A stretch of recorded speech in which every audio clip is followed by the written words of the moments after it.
A warm welcome back to Beyond the Norm podcast. It's me, Norma O'Kelly, transition coach, podcast host, breathwork teacher, you name it. 2024 has brought all of these together. And this podcast really honors, in particular, the work I do around the systemic coaching that I work with to help support people who are moving from stuck to thriving. This is the last episode of 2024. It is really hard to believe that this year has flown and yet has been such a massive year for me, I will say. And we'll touch a little bit on the episode, but this episode is really for you if you have found that you have struggled to use your beautiful voice.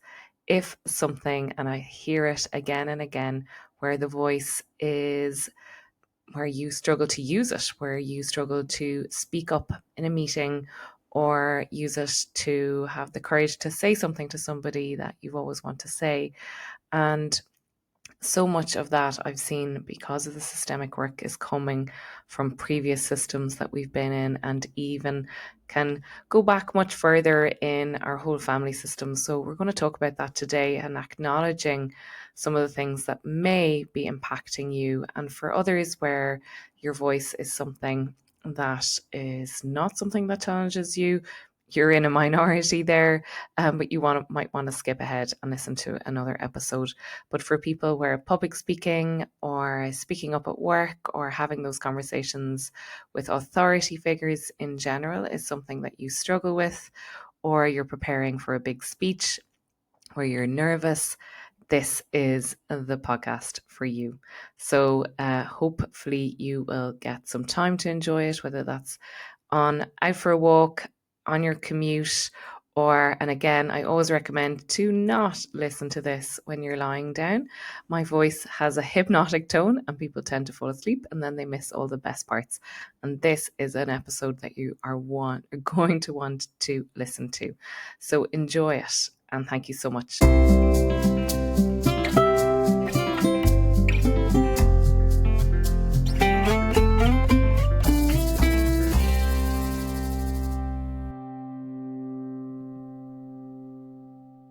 Speaking. And this is everything that we're talking about today. We're talking about the voice, but ultimately is speaking and hearing our own voice. And again, for a podcaster, I'm sure you're thinking, well, Norma, this is something that you certainly don't struggle with. So how can I relate to you? And I suppose I want to take you back to a time where it wasn't always that way. And I was that very nervous, I would say, person who spoke, and only for, I think, where I lived in a really small agricultural country parish in the 80s in Limerick. And only for, I think, our school was such a small school, everyone had a role to play. And certainly that was my first experience of public speaking, was reading at Mass. And I remember and I was quite small. I haven't grown that much since. I was probably 10 or 11. I actually probably haven't actually grown, just calling it out there. Since I was 10 or 11, I'm the same height. I've grown widthways, but I certainly haven't grown any taller. And so I was tall for 10 or 11, but it peaked there. So you can just imagine me, very small country church, and stepping up to the pew and me going, beetroot. That is the only way I could describe it. And I know I've talked about it years ago, if people have listened to my podcast years ago, this idea of even going to communion. I used to get so embarrassed. I was so embarrassed of my embarrassment even, that it was like a beetroot colour. And I used to always, even as well, I would break out in a rash on my neck in particular, because I wasn't breathing and I was flustered and I didn't have faith or confidence in my voice at all. But because I was put in a position where I was so young, I was confronted with that fear very, very early on. And it was something that it was either sink or swim and get over it. So again, standing in front of your peers when you were that young in a church where religion was everything, that was certainly my first, feeling of fear, but also, and this is where we can look at this, is the idea that that emotions can coexist. So although I was very afraid, I was also excited. There was something exciting about being able to stand and deliver a message that people understood, that I was able to communicate something and people understood me.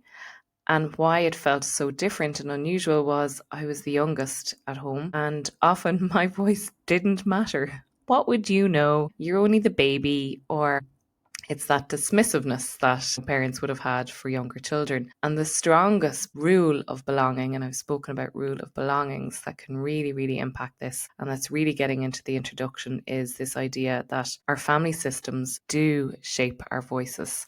And if your rule of belonging was, it was speak when you're spoken to, or children are seen and not heard. And they are some of the rules of belonging that then can go on to impact our voice in other systems and other settings. So reflect for a moment how your voice, what was that like when you were growing up? How was your voice welcomed or not? And outside the family system, when you entered schooling, again, had your voice an authority? Or was there somebody who was loud in your class and they were very outspoken, and you never felt that you could bring your voice to the fore, whether it was dismissed or that person was so big? And sometimes we talk about sizing, and they were so big that there wasn't room for you as well. And again, that can also be impacted by where you come in your family. So where the eldest might have a voice of authority, as we go down the scale, that voice could change. Or opposite case, where the youngest person actually has the voice of authority, and everyone that preceded before that wasn't important. So it really depends on the uniqueness of your family setting and how that impacted. Again, schooling is everything. I know for people who had challenging settings with their teachers, where they might have experienced bullying in the class or bullying by a teacher, not unusual, that they would also have a lot of fear of authority and often made feel very stupid. And again, I certainly would have had that as a small child, where I had some form of dyslexia. I've never been diagnosed. I'm not really overly interested in being diagnosed. I have no diagnosis at a health level, but it's just recognizing that I learned differently. And I remember being, really shamed by my teacher for not being able to do my E's and my A's the same as everybody else, because I started the other way around, and no matter what she did, that I didn't. And being shamed in front of a really, a big class, where my brother was also, there was only a year and 9 months between my brother, and he was in the class with me. So it was one thing to be embarrassed amongst your peers, but really, really felt so small. So again, that was my first touch with, education, where I really doubted myself. So again, you see this woman in her late 40s who seems as if she's got all her shit together and she's not afraid to speak, but it's not where I came from. I've had to resource myself. I've had to have confidence in my voice and appreciate myself, and appreciate that I have learned enough, that I have a voice to share with other people, and I have enough life experiences now where my voice is warranted in sharing that with you all. So this subject is really near and dear to me now, because I see it so often as a theme that comes up in my coaching when people come to me. And it's not why they come to me, but it comes up along the way, where their voice and how their voice matters, and this idea of finding your voice. I think that was, again, not an expression that we would have known in the 80s or 90s or early noughties, this idea of finding your voice.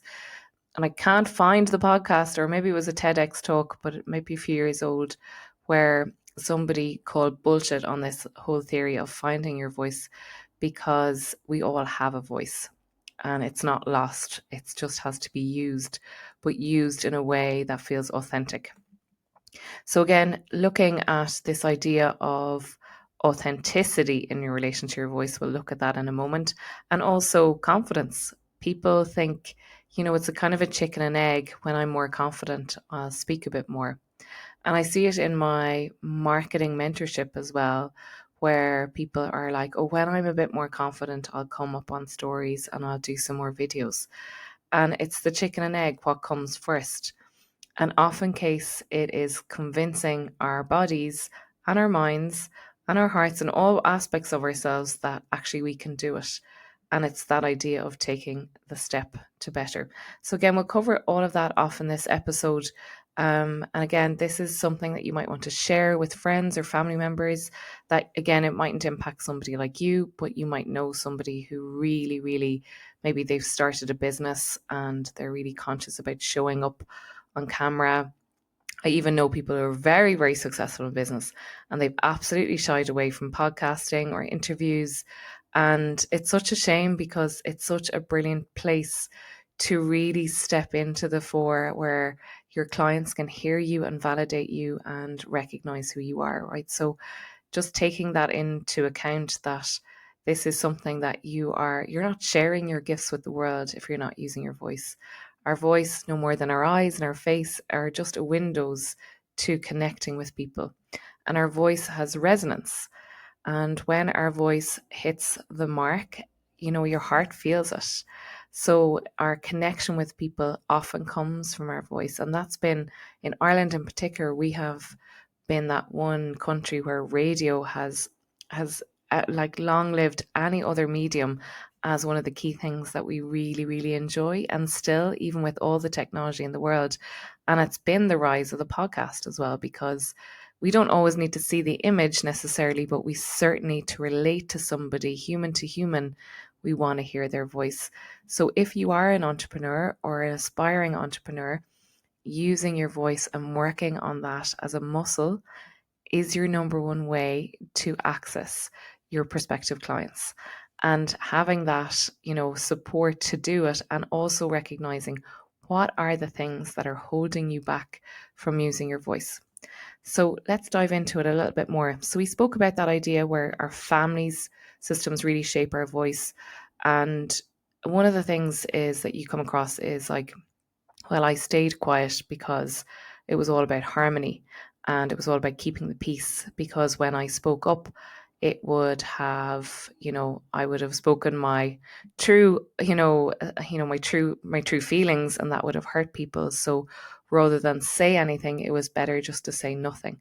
And again, that's our rule of belonging, where if you are a peacekeeper or somebody in your family that wants a people pleaser, you might find yourself into one of those traps where I can't say what I really feel because there'll be an absolute disharmony. Everybody will be unhappy. And again, that trickle down impact when it comes to having a real conversation with, let's say, management or with, somebody who's in authority, maybe, again, a manager or a business owner, whatever that is, or even, if you're a parent and your child is having issues with the school, that rules like this that you would have, I won't say anything now because I'll only upset the mix, and how that can impact you standing up for yourself or standing up to represent your child. So again, checking those things of like where authority silenced you and how that might be impacting your life even as of today. So another one is that idea of like not outshining siblings. So if the older sibling is that, really like, I was going to say nerd, and that's unfair, but like, study genius, and you were just more quietly reserved and you just wanted to keep the head down and kind of survive that and let them shy. Or even your parents, right? If your parents were really successful, is that idea of, sure, I'll never be as good as them, so I've no right to speak. And again, that's something I have seen in client work where the father was really successful in business or in academia, and that if you spoke, that you really had to have your knowledge and your facts right, and you had to be, know your shit before you could open your mouth, because whatever you said had to hold weight and authority. And as a result, that seeking perfection. So perfectionists could struggle with this one as well. Well, there's no point saying anything if I don't know if it's 100% true or accurate. I'm not allowed to express a feeling because that's not a true data point. So again, it's that idea of like, I can't speak until it's absolutely perfect. And without that, without that perfection, I'm just going to not say anything. And again, how that can really cripple our voices, because it can really, really stunt us into saying, I'm not good enough to speak up. Some of this starts with the inner dialogue. So, this idea, and I'll always give the caveat that coaches and as the support of somebody like me can definitely unlock it. But when there's deeper issues at play, this is the role where you need some psychotherapy or counseling to support some of these deeper themes. And I'll always give that caveat that coaching is great, it'll bring you so far, and it can work really well in tandem with therapy. So noticing if I'm triggering anything here, that please seek out some deeper support to look at some of these themes that might be impacting how you are as an adult today. As I say, systemic coaching is great and it has a place, and psychotherapy is something that will really help those deeper things that I might be touching on. I'll always really encourage you to look towards that as a support system, as I have done in my life and continue to do so. Huge resource and support. So that idea of, what were the unspoken rules about speaking or staying silent did you learn from your family? So yeah, what were the rules of belonging in your family? I know mine was children are to be seen and not heard, and speak when spoken to. And when we were smaller, definitely under 10 or 11, we definitely, if we had something smart to say, it was met with, well, aren't you smart now? So that sarcasm of like, oh God, what have I said that doesn't hold weight, or, and kind of checking yourself. So that's really, really important. So the next thing is this idea, and again, I've touched on it already, is that breaking the fear of authority. So, there is these fears of judgment really is the one that comes up, right? So, and actually the bigger fear is often that fear of failure or fear of not belonging. So they're the ones that really, really, I suppose, again, cripple us or really, really stop us in our tracks. That could really, allow us to stay small. So again, I've talked about before this idea of right sizing and playing too big and small. And again, this can impact our voice as well. So when you have somebody in authority that you have made really big, because in their mind they're scary, they have authority, you've possibly made yourself really, really small. So as a result, when they're big and you're little, it's a very, very hard place to start even addressing how would you speak to that person if you've made them really big. If they're a parent figure or grandparent or somebody in authority, there is times where they take precedence, but they don't need to be so big. You can make yourself, they will always still be the bigger, right? The parent will always be, the elder, as is the grandparent, as is an older teacher, but you certainly have to check your size. Have you made yourself too small where you have put authority on a pedestal and you've taken away their humanness, so you don't see their ability to be vulnerable? You have decided that they are way more powerful than you. So again, checking those mindsets of, and again, this is your adaptive strategy for survival. So you've done nothing wrong, but how now that this might be getting in your way of speaking. And I see it with people who are joining boards or directorships. And again, it would come up in my client work where they're on a board and there's somebody been on the board a really long time. And they could be somebody that had, I don't know, a lawyer or a doctor or somebody, inverted commas, really, really smart. And they're struggling to take their place of authority on the board because the other person has made themselves so big. And again, there could be egos at play. There could be some unhealthy narcissism. You name it. That's what's showing up in some boards. And then the person is like, I'm there now. I have a seat at the table, but I don't feel I have the authority to speak up because they've made that person really, really big. And it was something that came up recently, again, with a client, where we looked at what was going on for that individual. What did his mother not pay him some attention, and what need wasn't being met in him that he had to always overtake the meeting and always speak up the loudest? So often case when we see them as these men of authority, and then we all of a sudden see them as this younger vulnerable boy who wasn't heard, or, space wasn't given to him as a boy, we can have some empathy and go, okay, now I get where that's coming from. And it's not to, belittle them. Not at all. It is more to right size yourself and to get that perspective that you're that little girl, or, there's a part of you that's afraid. And often our words are an indicator of what's going on. And people say something like, oh, I'm afraid to say something. And I'll say, pause there. Because what you said there is, I'm afraid. And it's just acknowledging that when you're in a space, something like a board meeting or an interview, that you're afraid. And when we pause and we take that in, that is just acknowledging what is going on and how our voice may feel under-resourced and under pressure. So that is like, we so often, what we say is a kind of like, even to ourselves, I'm really afraid here. I'm afraid to say something. I'm afraid, if I say, I'm afraid if I say that now that this is going to be, but if you stop at the start of that sentence is, I'm afraid. And acknowledging that when you speak, that you might be afraid, that is the first step of acknowledging and moving past what might be holding you back from speaking up. And it is fear. It can be fear of failure. It can be fear. We talked about the idea that, we wanted harmony in the family, so we wouldn't speak up. And that's if there's disharmony in the family, I mightn't belong. And that little person inside you is like, well, if I don't belong, my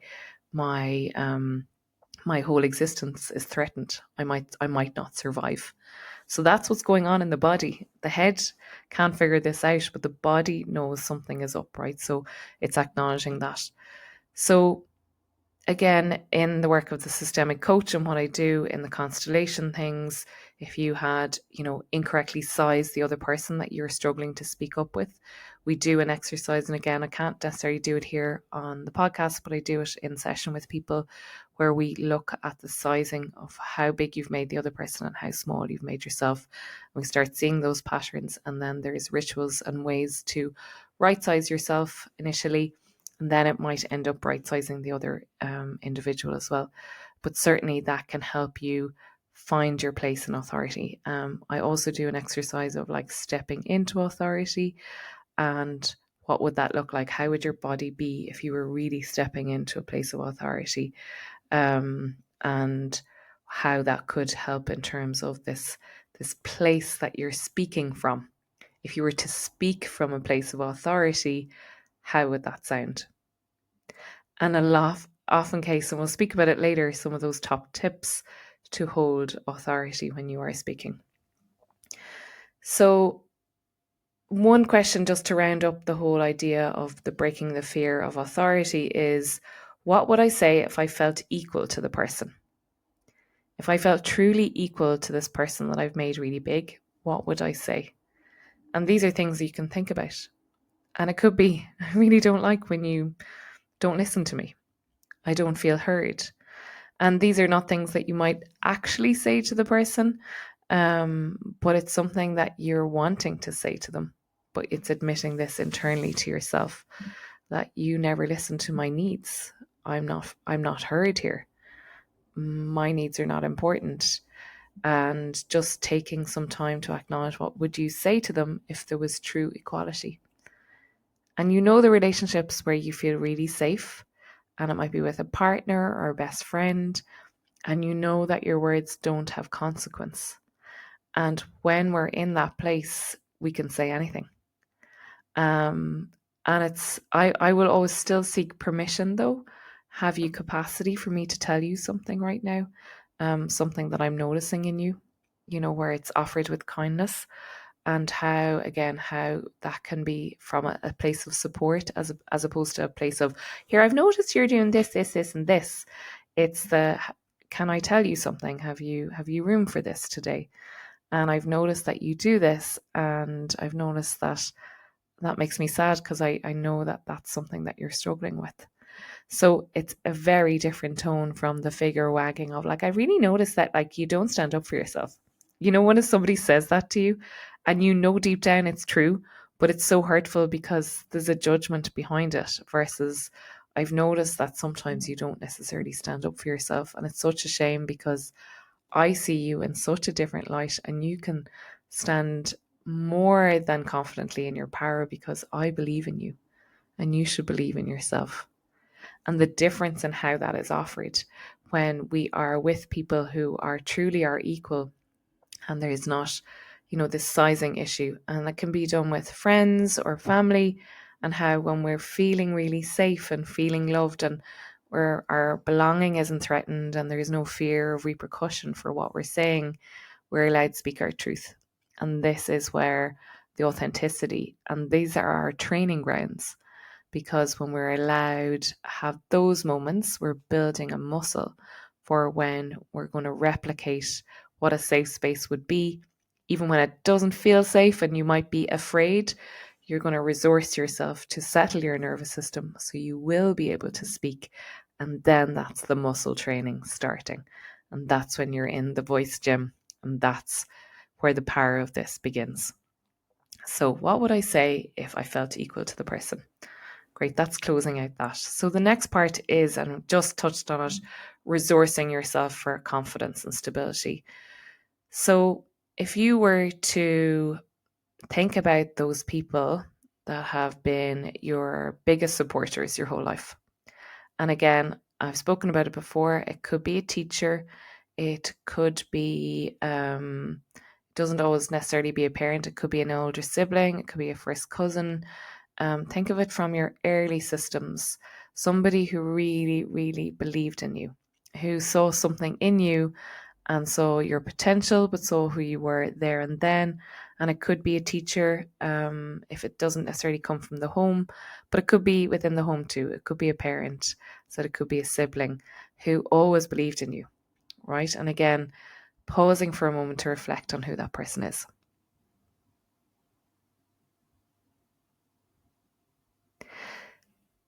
So if you picked something that represented them, I have my red lipstick here, for those that are on camera, and let's say that represents a teacher who really believed in me, right? I had a few French teachers.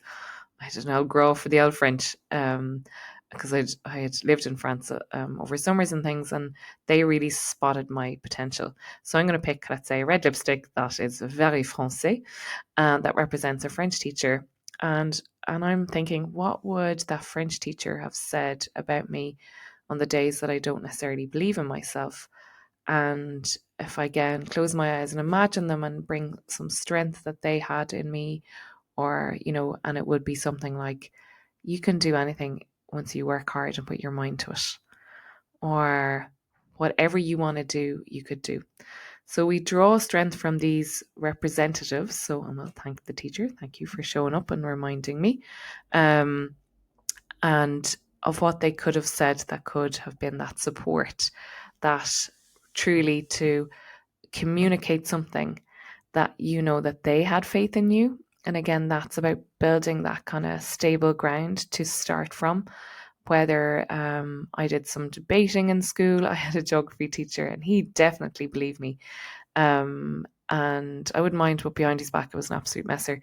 The fabulous Mr. Meany, for anybody who went to Laurel Hill, and in Limerick, and he would have put me forward for like debating, and in particular a program I did in my later teens called Model United Nations, and he had faith in me, a blind faith, but he knew that I could stand on a stage and deliver a message, even if it was scripted, that I had the authority to kind of do that at a young age. And again, that was my muscle. I was training my muscle.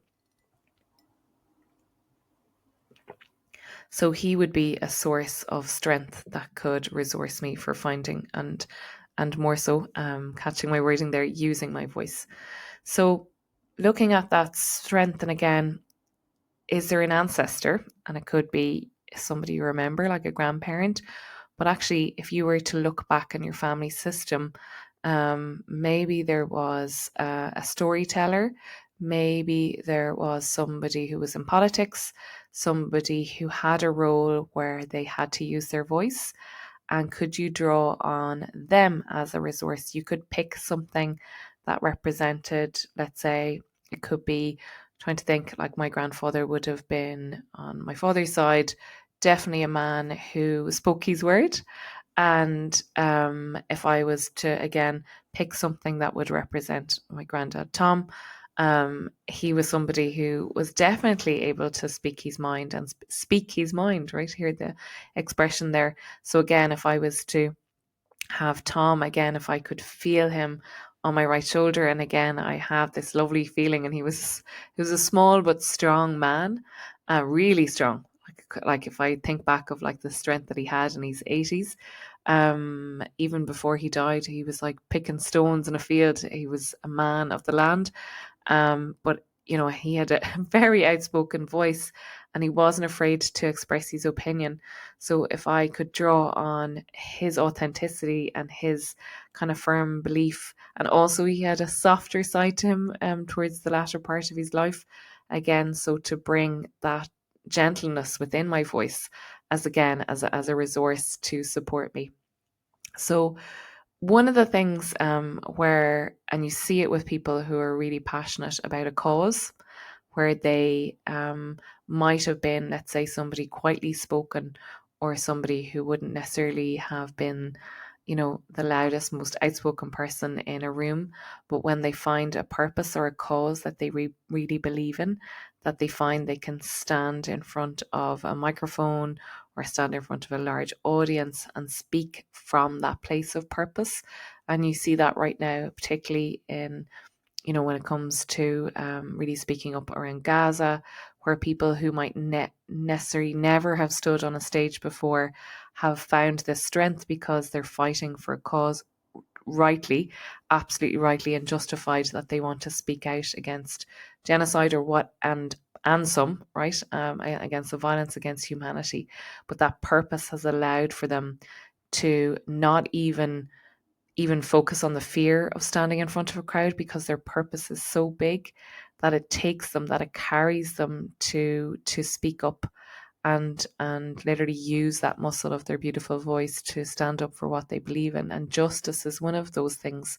And you see it often after a court case, where a victim impact statement is read by the victim or read by somebody. And again, there's a real purpose to something where the voice is used there, and it's not even questioned. Yes, they might be shaking, but we don't focus on that. We focus on the power of their words.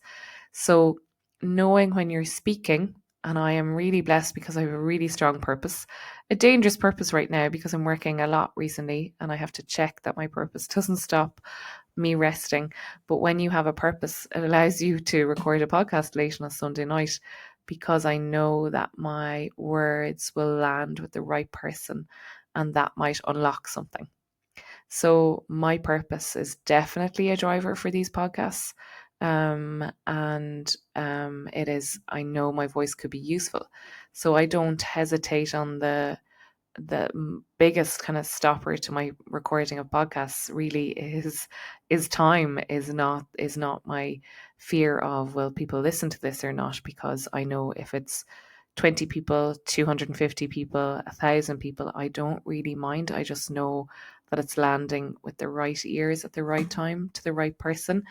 So that is one of the things that allows me to keep going and doing those Instagram lives that, sometimes I don't want to do. And it's not about fear of judgment anymore, or any of that. It's often case it's tiredness that stops me now. It's very different. But definitely at the start, where I wouldn't have wanted to come on video, obviously podcasting now is not just a voice medium, it is video as well. So it's dual. But my purpose kind of nearly sweeps up all that shite, for want of a better word, and it makes it more about that than anything. And then, yeah, so I'm being carried by that wave of purpose to deliver a message that I know could help support somebody. So, again, if you really, really are really, really passionate about something, and really, whether it's justice for a cause, or, if you had an experience, and again, I think, again, for me, that's grief, that's endometriosis, it's sea swimming. They're the things that I could talk at verbatim, like at length on, because I'm really passionate about making sure that people are acknowledged in their grief, that people find the cold water as a way of resourcing themselves, and that endometriosis, that people that, again, that I did suffer in the past, that it's such a silent place that people can acknowledge that there is hope the other side. And often case the stories with endometriosis are not that positive. So my purpose is to share that there is hope at the other side, even though perception of hope is very, very different for other people. But I care less about that as opposed to living my purpose. So again, creating these anchors. So whether it's your purpose, whether it's the resourcing from ancestors, resourcing for those people that have supported you, really, really allowing that as a place to speak. And a brilliant story I have for you is from, again, one of my clients who came to me, it was the start of this year or last year. And something that really, really resourced her to use her voice was accessing a representative of her sister who had passed. And one of the last gifts that she had done for her sister was her eulogy. And something about that eulogy that she really since then had really struggled to speak in front of a crowd, because that was her last memory. So we worked on accessing her sister as the resource, and her sister was also her biggest supporter. And her sister would have really believed in her, kind of like to the point of embarrassment, she would say. Like, it was like, you're incredible, you could do anything you want. And having lost her sister through, grief and the loss and the death of her sister, that she didn't feel she could access that aspect of her sister anymore because she was no longer living. And we tapped into this idea that her sister at an energetic level was still available to her. And then we looked at, like, what would your sister say if she was still alive, and and she saw you as you were walking towards the podium to speak, what would she say? And if we were to take a few breaths to acknowledge that she is there standing behind you and she has you. And of course there's emotions with this, of course there is, and we bring that and acknowledge this because it means so much to the person. And to have noticed the person change and feel so resourced by her sister who had passed, and she was an older sister as well. So that, like, that that relationships that we might have with an older sibling, how special they are to us. And if you lost them tragically far too young, how you would just feel the loss of that and the missing connection. And of course that would destabilize your confidence. So to look at, and again, that's why I go back to my purpose around looking to grief, because as much as, yes, it knocks our grounding, our stability, there is still access to the resources of the people that we've lost as a way to help us have that self-belief for ourselves when the days that we struggle. So that's really, really important. So moving then into kind of more, I suppose, practical steps to look at your authenticity, your confidence, and your authority. So once you have looked at, I suppose, the family dynamics that are influencing your voice, again, working with somebody like myself that could really, help support those conversations, because sometimes they're hard to have. And again, I would always encourage something around psychotherapy or counselling, to support those really deeper ones that might get in the way of your confidence, using your voice. But looking at the family dynamics, again, within organizational dynamics, that's the role that I do as well, that really partners really well with psychotherapy. And then owning your own story. Like, I think this is really big. Like, what is your story? Like, if you were to meet somebody on a plane, I think that's always great. And if you were to say who you were and what you're about and what's your story and who you are, do you know that? Could you articulate that? You probably would do in a very normal conversational way because it's with somebody.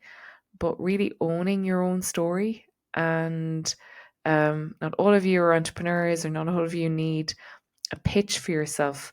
But the more confident you are in, like, using storytelling as your medium of kind of confidently sharing your voice. And it could be starting with a story. Let's say if you're a member of a team and you have a weekly update, that you could share a story of, let's say if you're in sales and you've closed a deal, how would you articulate that story, putting yourself as the hero in the story, right? We all get really invested in those stories because we want you to be the hero. And I use this in with my marketing mentorship with new entrepreneurs.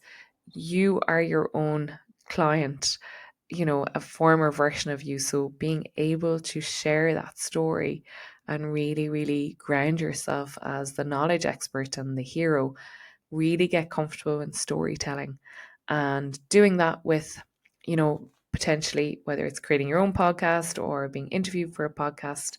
Again, I know I'm jumping 10 million steps ahead, but that's where we're going, folks. If you're wanting to be an entrepreneur, that's the way it's going. So walking with that. I really talked again and again around this idea of building muscle. And to do that, we have to flex the muscle just as we would do with the gym. And again, in systemic work, we talk about steps to better. So what are those steps to get to better, and what are those small wins that you could do? And again, if you have an Instagram and you do have a business, this is about showing up on stories first and then moving into the grid, not waiting for perfection. The great thing about social media now is the more raw and the more real, and that's what people want. They don't want the shiny, they don't want always the aesthetically pleasing. People want to see you as you are, really as you are. In my busy sitting room on a Sunday night with my cozy cardigan, people would rather that because they're seeing the authentic you. So you don't have to be dolled up or kind of, in your designer gear to come on camera, right? It's not about that. It's just taking those small steps. So you can kind of set boundaries with yourself. And I was coaching, I was mentoring rather some marketing people today. I was doing the marketing, they were newly qualified coaches, kind of ruined my own message here. But this idea of only share what you're comfortable with sharing. You don't have to stand in front of a camera and be naked about your whole life story. I have been very open about my life story, but to a point. There's loads of information that I've held back on, even my recent heart story. I don't go into all of the story or the parts I don't want to share. There's so many aspects of my life that I don't share and I won't share because it doesn't feel right. And I have to have some privacy. So it is about keeping some boundaries of what you want to share. Again, when you're speaking, you control that. That is within your control. Particularly what I talked about earlier around storytelling. It doesn't have to be everything. It's the parts that you want to share. I work with business coaches, as she says, she doesn't talk about her relationship status. She doesn't do any of that online. And because that's just it's not relevant. It's not relevant to who she is and what she's about. She's other aspects of her life that she wants to share. And that's what she does share. And that's people really, take that at face value and really value that you have your boundaries. So again, as we flex the muscle of the voice, and if this is with regards to showing up on social in particular, set your boundaries of what are you going to talk about, what are you not going to talk about, and know that they're your limits. And they can change over time. Maybe you're ready to talk about one thing and not the other, etc. So that's really, really important. One thing, I would definitely, and I noticed that this evening I came out of church because I go most Sundays. I don't go to mass, but I would go a lot of the time over the weekend. I would go to the church and light a candle because I find it really peaceful. I do my breath work there sometimes, and I just recalibrate and I would chat with my mom. But it's not something I talk about in social. I do not talk about my faith because I would make somebody feel really, really uncomfortable because that not might be for them. So there's certain aspects of my life that you might think that I share, but I so don't. I openly talk about being single, about other things like that. Again, like some of my health struggles, but there's so much more that I just keep offline because it doesn't feel right, and that's not where my voice is needed. So know that about yourself. Again, if this is in relation to marketing yourself and finding that voice, that you can really, really set your boundaries and hold yourself to that. And that's an important part of, let's say, maybe your privacy or whatever one of your values is that you want to protect. And that's really key. So just bringing back in kind of some of what we were talking about here, we've talked about kind of, again, that idea of like meeting authority, what has held us back in the past, you know, where authenticity and authority and your confidence might have had a place where it wasn't always welcome to speak up because it impacted harmony in a family, your sense of belonging, your survival. And then that idea of like picking a resource of something from the past that could really, really support you to overcome some of those fears, people that believed in you, that you could hear their voice even speak from even beyond the grave sometimes, that would really, really support you. And really, really looking at what stable ground looks like if you were to speak, and right sizing the other person, or a whole audience of people. You know, that really famous one, like think as if they're all naked. That's about sizing, because when we're naked, we're smaller and we're vulnerable. So I don't encourage that one, but I do, like when I'm presenting to a really large room, I try and hone in on a few people, let's say in the front, that I can engage with, or call out like there's somebody in this room that is X or Y, and kind of zone in on a few people that where I can bring a larger crowd, like can identify the types of people that might be in the room and then speak to them. So I bring, and I've done some really big, like a few hundred people, and I bring that down to how can I bring this closer and more intimate. So again, these are kind of more like the real top tips, and I'll get into some of those. So that's definitely one I do. The best one you can do, and I've been a bad example on it, excuse me, tonight, and it's pausing. Pausing when you speak. So if you've got something really important to say, that you say it and you pause and you let that settle, that you don't have to fill it. So one of the things we tend to do is the and has and that can really dilute our message, or we ask it as a question.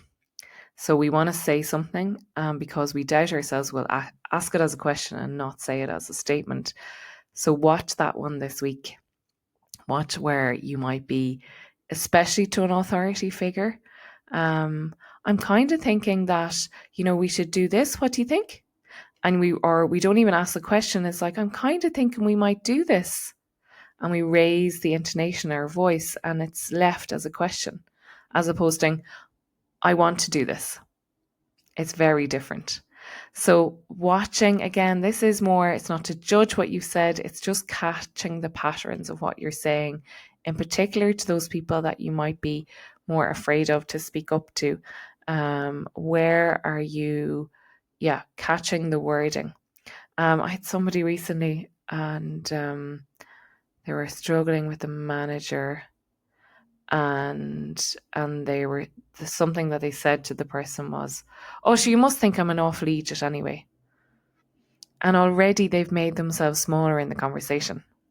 So I was like, you're giving them fodder, like you're literally handing them on a plate, and that's what they're hearing. So watching the language, watching what we're saying to the other person, where we might be making ourselves smaller, or make little of ourselves, or belittle ourselves, or be facetious about ourselves in connection with that person.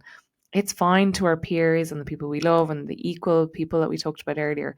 But when there's that differences, catching our words, because like they really, really, really are making them bigger and you smaller. So, catching those ones. And again, not to judge yourself, but just go, oh, that's interesting. I said that. Why did I say that? And the why, we have to be careful of those whys because they are quite judgy.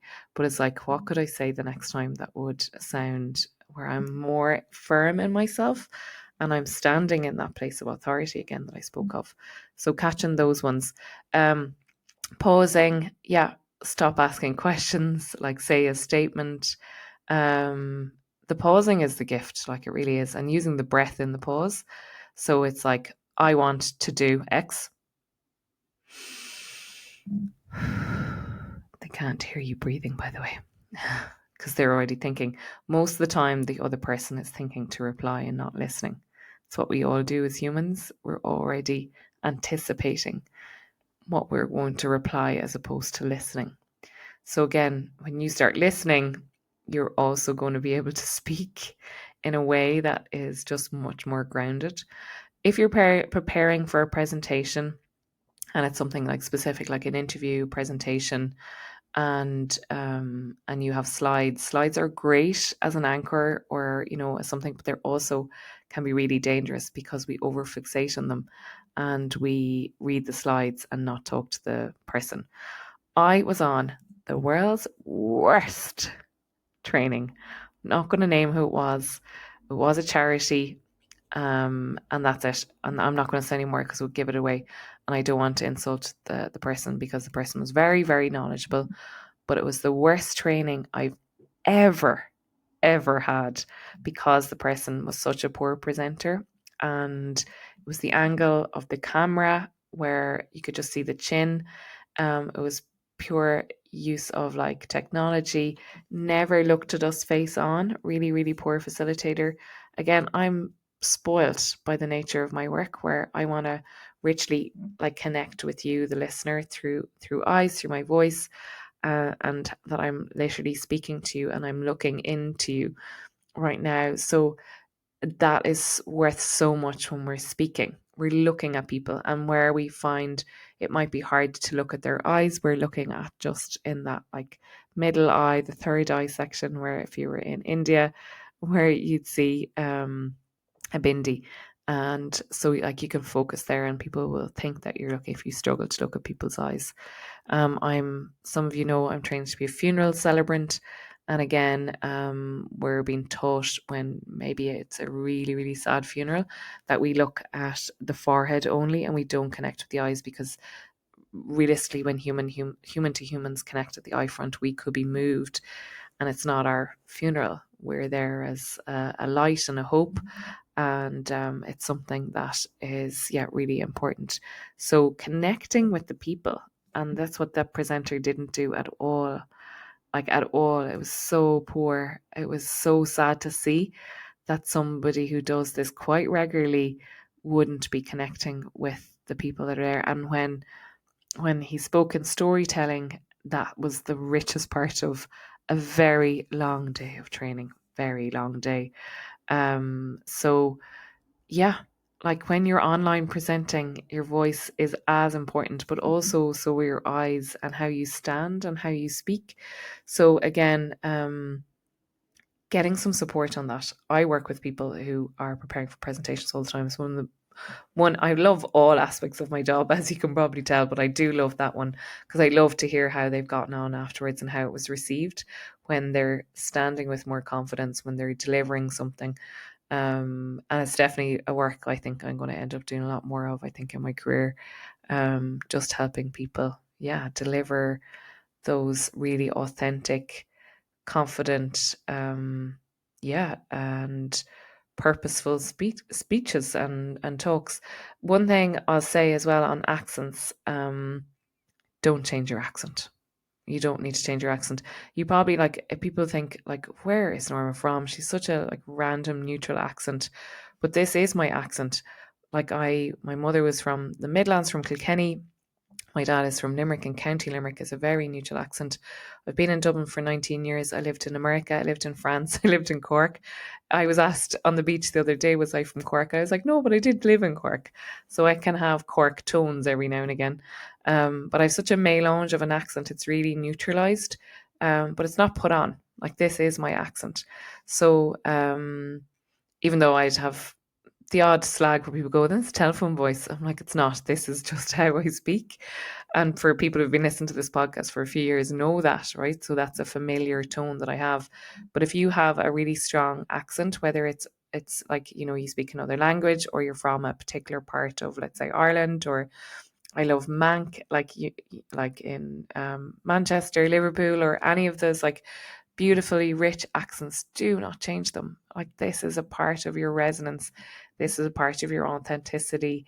It's what people connect with, and you do not need to modify your accents Absolutely not. Look at like the singers that sing in their accents. Like it's just so rich. It's so beautiful, and it's what people to connect with. So that's another one that if you're fearful from. I said something earlier on trees, like 33. Like I'm Irish. I speak Hiberno English. I don't always say my THs correctly. Like I'll say them, because that's just how we speak. And like I have in the past probably given out to somebody who's spoken in a UK audience, and it was because they'd overly emphasized it and it was for the crack. And I was like, look, that mightn't go down well. And it was all again about sizing. I was like, you don't want to be the paddy, like, oh, the stupid paddy. So like just watching the THs maybe there. But most of the time, like, don't change your accent. Honestly, it was hold so much more resonance than when, you are moving into, yeah, Queen's English and you're from wherever, Carlo. It's just not going to work. So people see through that bullshit like straight away. So this is where the authenticity piece really, really matters. So summing up, I hope that you've got something useful from this. I hope that it will hold some resonance for you, whether it's preparing for a speech, having that difficult conversation with somebody in authority, or as you move into more senior roles, or you're becoming an entrepreneur and you want to use your voice more and more on social media. I hope this was really useful. And I've been delighted to have you along. Thank you so much.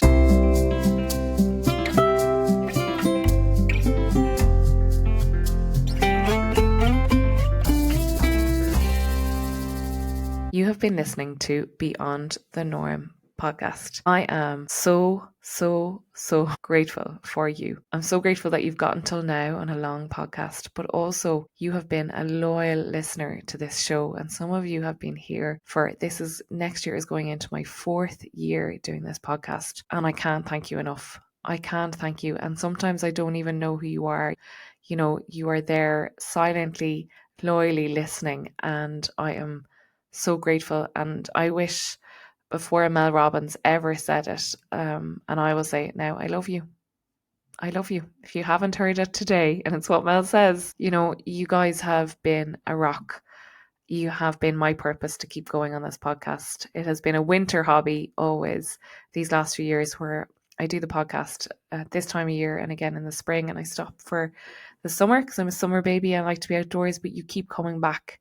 And there's been a ton of new listeners in 2024. My Unwrapped has said 67% of you are new listeners, and you are so welcome here. And if you've just listened to this podcast for the first time, I'd love for you to stay along. Next year, my plans are to have more interviewed guests back again, and then sprinkling it with some of these episodes in between. And it will probably run till April time or so, and then we'll take a pause for summer. But I really, really, really appreciate you. You are the foundation of my business. You are the reason I named my business Beyond the Norm Coaching, because Beyond the Norm podcast has just taken off. And there's been so many of you down to the years. And I said, and again, the new people, you're all so welcome. And I really wish you if you're listening to this in January, you can pause or pass forward. But for those that are listening to it this side of Christmas, have a really, really, really special Christmas and attend to what would resource you and your own needs. May 2025 be your year. May it bring you abundance. May it bring you joy and memories and those small micro moments. May they resource you for the rest of your days, the things that are going to happen to you in 2025. I believe in you. You are capable of whatever you want in life, and keep going. I love you all. And thank you. Please share this. Please review it. You can review me now on Google. I have a retreat on in February on the 8th and 9th in Kill and Kildare. If you want to sign up on Instagram, I have a wait list now, and I'll be announcing that retreat early in January. You can come one day or come both days. I continue to do my Instagram lives on Sunday nights, and this podcast will live on, and you're all so warmly welcome. Thank you so much. Thank you.